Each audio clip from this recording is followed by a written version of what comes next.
Welcome back to Econosphere, where we dive deep into the economic forces shaping our world. Today, we're examining one of the most fascinating and complex economic stories of our time, China's remarkable rise and the challenges it faces today.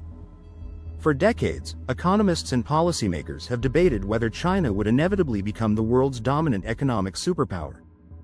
The country's transformation has been nothing short of extraordinary, but beneath the surface of impressive growth statistics and gleaming infrastructure projects lies a more complicated reality. The miracle of modern China. Let's start with a story that perfectly captures China's economic transformation. In 1980, a small fishing town called Shenzhen existed quietly across the border from Hong Kong. Home to just 330,000 people, it was unremarkable by Chinese standards. But under the leadership of Deng Xiaoping, this modest town was selected for an ambitious experiment. It would become China's first special economic zone, a testing ground for market-oriented reforms. What happened next defies easy explanation. In just 4 decades, Shenzhen evolved from that sleepy town into a metropolis of over 12 million people. By 2018, its economic output surpassed that of Hong Kong, a financial center with centuries of commercial history. Today, Shenzhen stands as the 8th largest city in the world by population and serves as China's technology hub. This transformation isn't unique to Shenzhen. Across China, hundreds of cities have undergone similar metamorphoses, creating an economic landscape that would be unrecognizable to observers from just 50 years ago.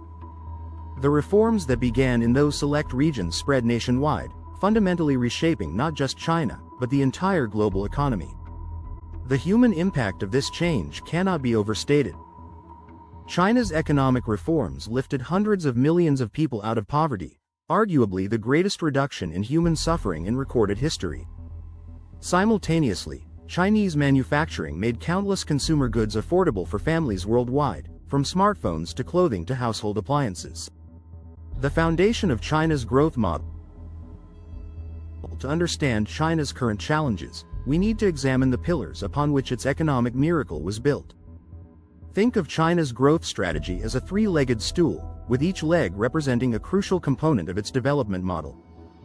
The first leg was export-oriented manufacturing. China positioned itself as the world's factory, leveraging its massive population to provide low-cost labor for global supply chains. This wasn't just about cheap wages. China offered something more valuable: reliability, scale, and increasingly sophisticated manufacturing capabilities. The second leg was massive infrastructure investment. While other countries debated the merits of new highways, railways, and airports, China simply built them, and built them fast. This infrastructure spending served a dual purpose. It created jobs and economic activity while building the foundation for future growth. The third leg was a unique relationship between government and markets. Unlike pure market economies, China's system allowed for rapid mobilization of resources toward strategic priorities. State-owned enterprises, local governments, and private companies worked together in ways that would be impossible in most other economic systems. For decades, this 3-legged stool supported remarkable stability and growth. But as we'll explore, each of these pillars now faces serious stress. The data dilemma. Before we dive deeper into China's challenges, we need to address a fundamental problem that makes analyzing the Chinese economy so difficult: data reliability. This isn't about conspiracy theories or dramatic accusations. It's about understanding the inherent challenges of measuring any large, complex economy, magnified by China's unique political and administrative structure. Imagine trying to measure the temperature of a swimming pool using dozens of different thermometers, each read by a different person, with some of those people having reasons to report warmer temperatures than they actually observe.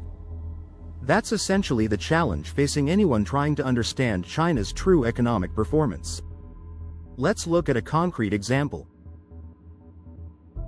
When international organizations estimate Australia's economic output, their figures can vary by more than $300 billion, roughly equivalent to Portugal's entire economy. This happens despite Australia having transparent institutions and well-developed statistical systems. Now imagine the complexity when dealing with an economy nearly 10 times larger, with different incentive structures and less institutional transparency. The World Bank tracks countries' ability to produce accurate economic data through something called the Statistical Capacity Score.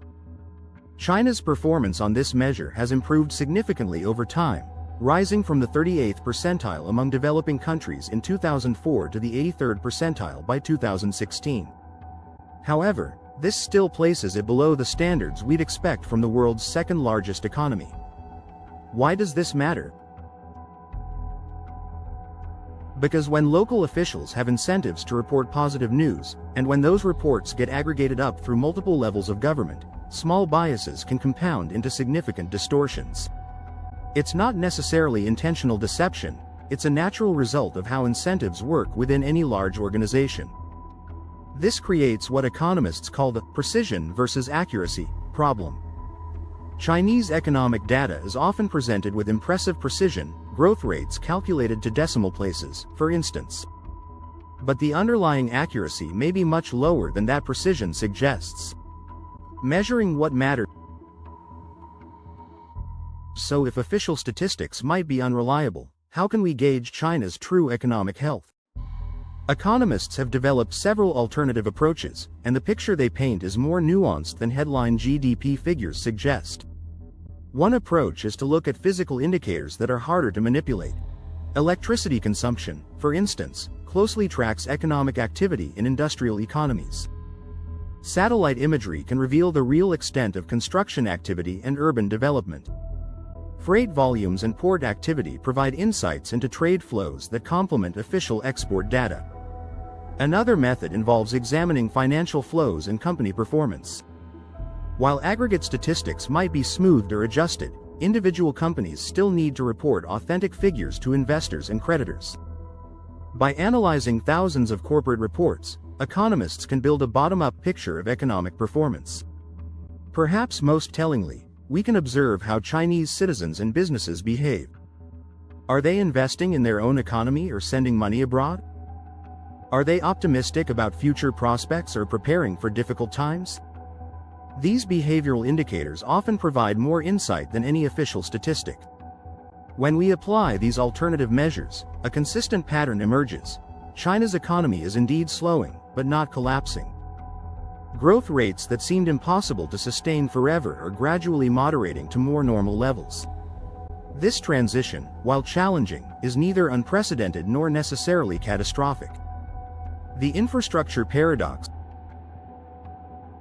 Let's turn to one of China's most visible achievements and growing challenges, its infrastructure boom.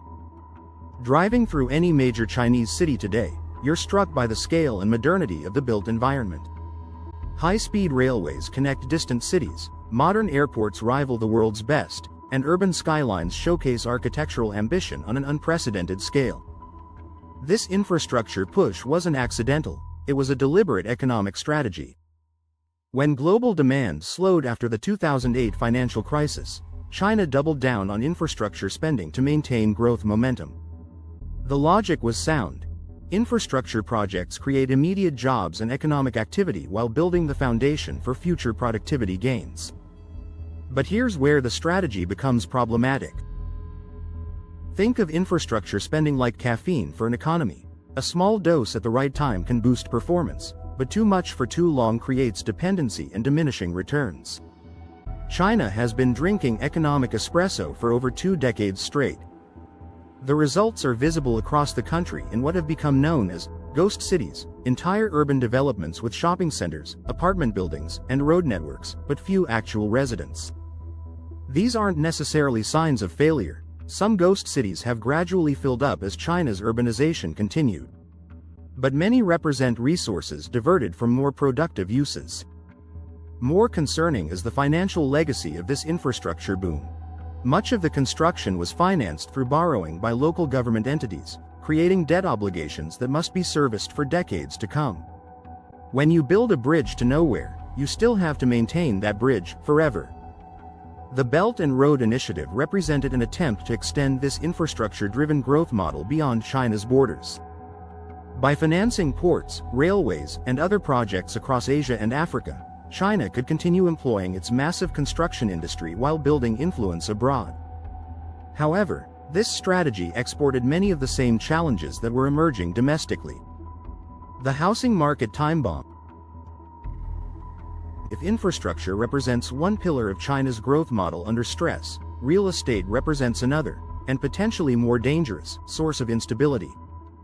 To understand why, we need to grasp just how central property has become to Chinese economic life. In most developed economies, housing represents shelter, investment, and perhaps social status. In China, it represents all of that plus access to basic public services. The country's household registration system, known as hukou, ties access to education, healthcare, and other services to your official place of residence. For the hundreds of millions of Chinese workers who've migrated from rural areas to cities, buying property isn't just about having a place to live, it's about securing full citizenship rights in their new home. This creates enormous pressure to buy property regardless of price.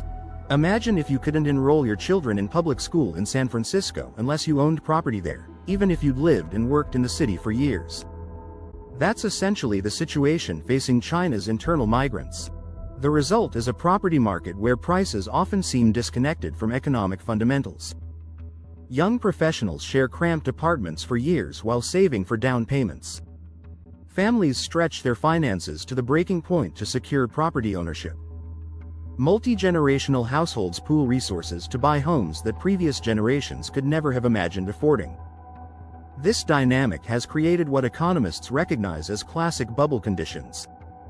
Property prices in major Chinese cities have risen far faster than incomes, making homes increasingly unaffordable for average workers.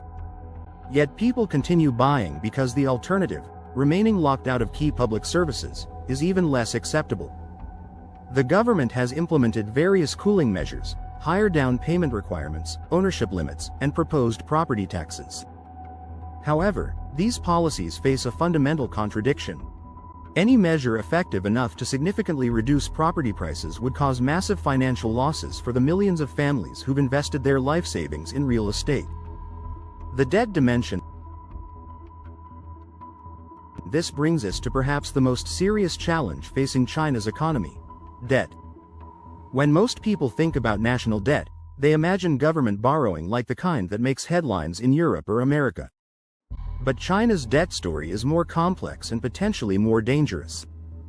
The headline numbers actually look reassuring. China's central government debt to GDP ratio remains moderate by international standards, lower than Japan, the United States, or most European nations. But this figure tells only part of the story. Much of China's borrowing has occurred at the local level, through entities that don't appear in standard government debt statistics. Local governments, prohibited from borrowing directly, created thousands of local government financing vehicles, essentially shell companies that could issue bonds and take loans for infrastructure projects. Additionally, China's corporate sector has accumulated debt at an unprecedented pace. State-owned enterprises, with implicit government backing, borrowed heavily to finance expansion and maintain employment. Private companies leveraged up to take advantage of rapid growth opportunities. The result is a corporate debt burden that dwarfs that of any other major economy. But perhaps most concerning is household debt. Chinese families, traditionally conservative savers, have dramatically increased their borrowing to finance property purchases. Household debt-to-income ratios have risen to levels that historically signal trouble ahead. When you add these categories together, local government vehicles, corporate borrowing, and household debt, China's total debt burden becomes staggering.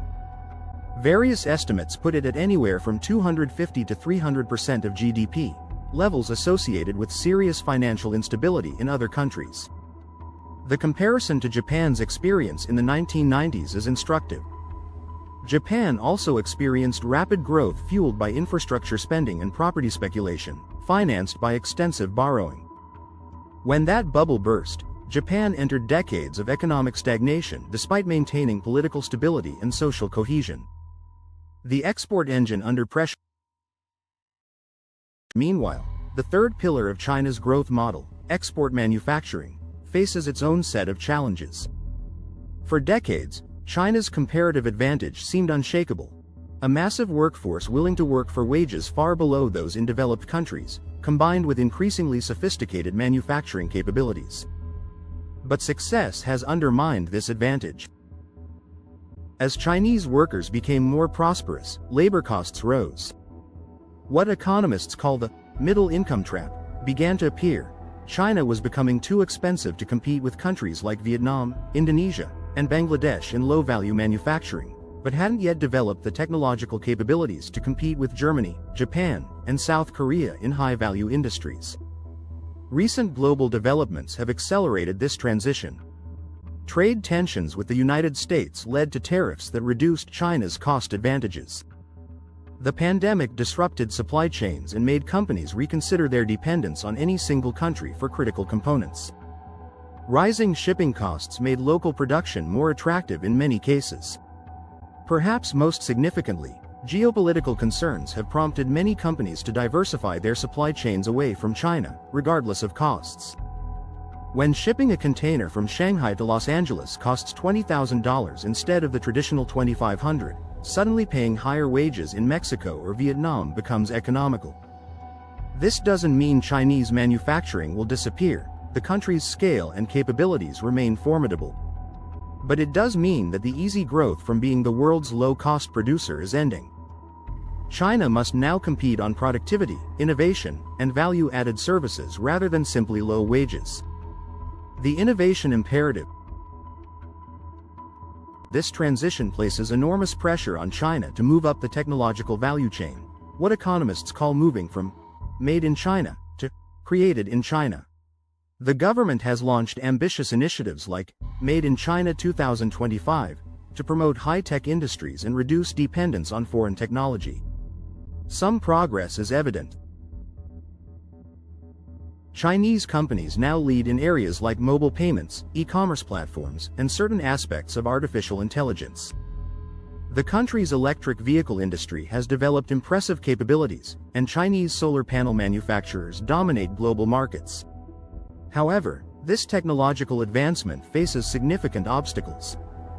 Trade restrictions limit access to cutting-edge semiconductors and other critical components.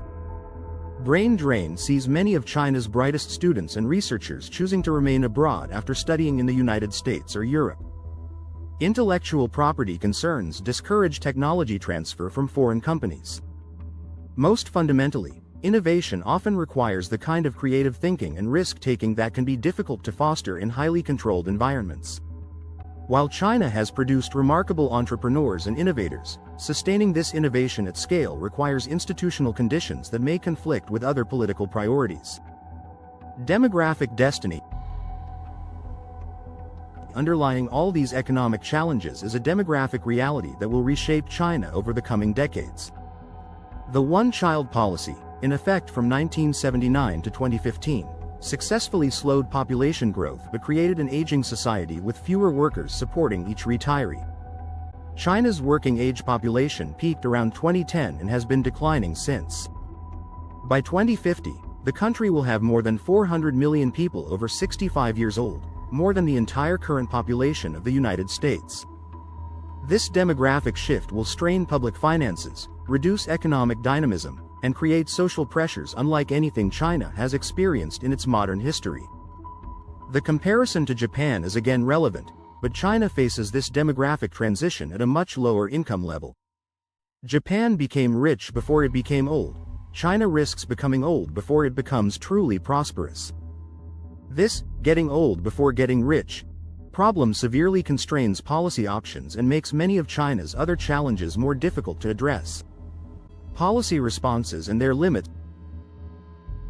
Chinese policymakers aren't oblivious to these challenges. Recent years have seen attempts to rebalance the economy away from investment-driven growth toward consumption and services.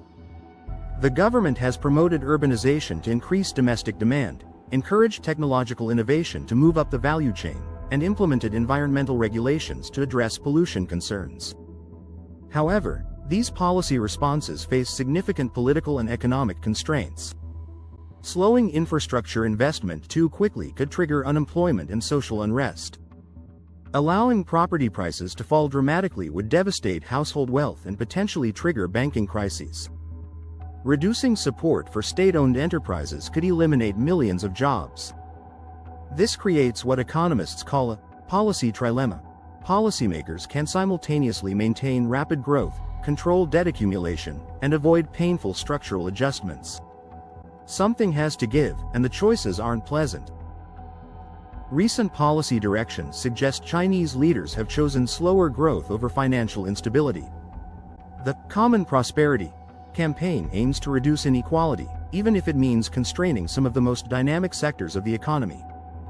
Regulatory crackdowns on technology companies and private education prioritize social goals over pure economic efficiency. Global implications. China's economic challenges don't exist in isolation, they have profound implications for the rest of the world. As the world's largest trading nation and second-largest economy, China's growth trajectory affects everyone from Australian mining companies to German manufacturers to African commodity exporters. A sharp Chinese economic slowdown would reduce demand for commodities, hurting resource-exporting countries. Disruptions to Chinese manufacturing would exacerbate global supply chain problems and potentially reignite inflation in many countries. Financial stress in China could spill over to international markets through various channels. Conversely, some countries might benefit from China's challenges. Vietnam, India, and other emerging economies could attract manufacturing investment as companies diversify away from China. Countries with aging populations might find Chinese competition for immigrants and investment reduced. The geopolitical implications are equally significant. Economic stress often leads to more assertive foreign policies as governments seek to distract from domestic problems. Alternatively, internal challenges might make China more cautious internationally, focusing on domestic stability over external ambitions. Is this different this time? Predictions of China's economic collapse have been common for decades, yet the country has consistently confounded skeptics. The China collapse narrative has become so prevalent that it's worth asking whether current challenges represent something genuinely different from past difficulties. Several factors suggest this time may indeed be different. Previous challenges often involved external shocks or temporary policy mistakes that could be addressed through standard economic tools. Current problems are more structural, arising from the internal contradictions of China's growth model itself. The debt accumulation, demographic transition, and technological challenges all represent the consequences of past successes rather than external impositions. This makes them more difficult to address through traditional policy responses. You can't easily reverse aging populations or eliminate decades of accumulated debt without significant economic pain. Moreover, China's sheer size means that traditional development strategies may not work as effectively. Small countries can grow rapidly by finding export niches or attracting foreign investment. But when you're already the world's largest manufacturer and second-largest economy, where do you go next? Scenarios for the future. Rather than making dramatic predictions about collapse or continued dominance, it's more useful to consider several plausible scenarios for China's economic future. The first scenario involves successful rebalancing toward a consumption-driven economy.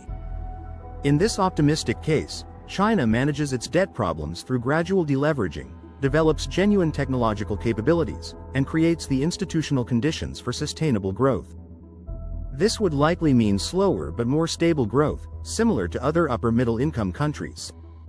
A second scenario resembles Japan's experience after 1990, extended stagnation characterized by low growth, deflation, and persistent debt overhangs. This wouldn't involve dramatic collapse but rather a gradual fade from the global spotlight as other countries assume larger roles in driving world economic growth. A third possibility involves more serious financial instability, potentially triggered by property market corrections or local government debt crises. Even this wouldn't necessarily mean complete economic collapse. Countries can experience severe financial crises and eventually recover, but it would involve significant short-term disruption. The most likely outcome probably involves elements of all these scenarios playing out in different regions and sectors. China's economy is large and diverse enough that some areas might thrive while others struggle. Some policy experiments might succeed while others fail. What this means for the world. Regardless of which scenario unfolds, China's economic transition will reshape the global economy in profound ways. The era of China as the world's low-cost manufacturer is ending, which means global supply chains will become more diverse and probably more expensive. Countries that have built their economic strategies around serving Chinese demand will need to adapt.